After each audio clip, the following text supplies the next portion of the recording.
Dois-tu t'entraîner pendant que tu es malade, genre rhume ou grippe? La réponse est simple. Ça dépend.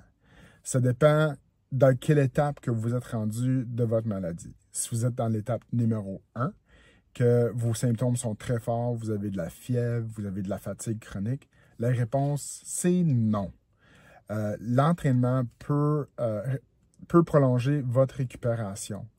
Fait que, pendant l'étape numéro 1, pour pouvoir bien récupérer, pour faire un retour à l'entraînement le plus vite possible, ça va être important de bien s'hydrater et de garder ses saines habitudes alimentaires.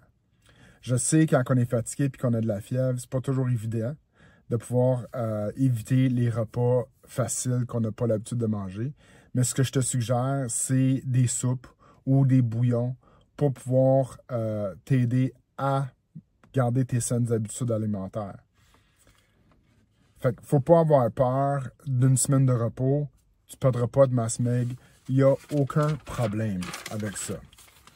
Dans l'étape numéro 2, maintenant que tu n'as plus de fièvre, que tes symptômes se situent dans la gorge et plus haut, c'est vas-y selon ton jugement. Le gros bon sens. Tu peux faire des échauffements prolongés, réduire le poids et les répétitions. Encore une fois, c'est important de se souvenir qu'on ne perdra pas de masse maigre pendant qu'on est en récupération.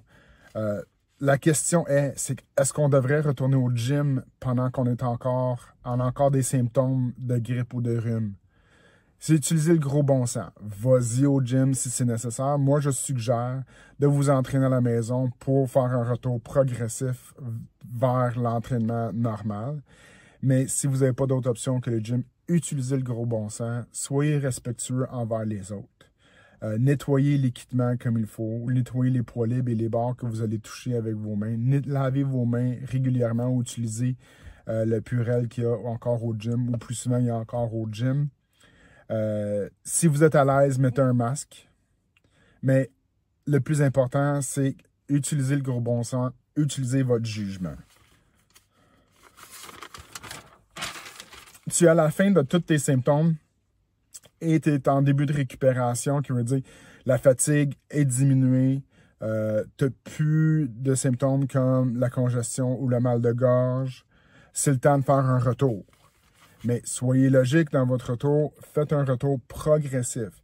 Faites des échauffements prolongés, faites des séries supplémentaires pour échauffer votre muscle avec des poids plus légers. Prenez des marches entre les séries. Ça peut toujours aider. Tout au travers de ces 3 étapes, les trois points à se souvenir et à bien respecter, c'est de garder votre apport protéine à votre niveau, de bien s'hydrater et d'écouter son corps. Fait que bon entraînement et bon rétablissement.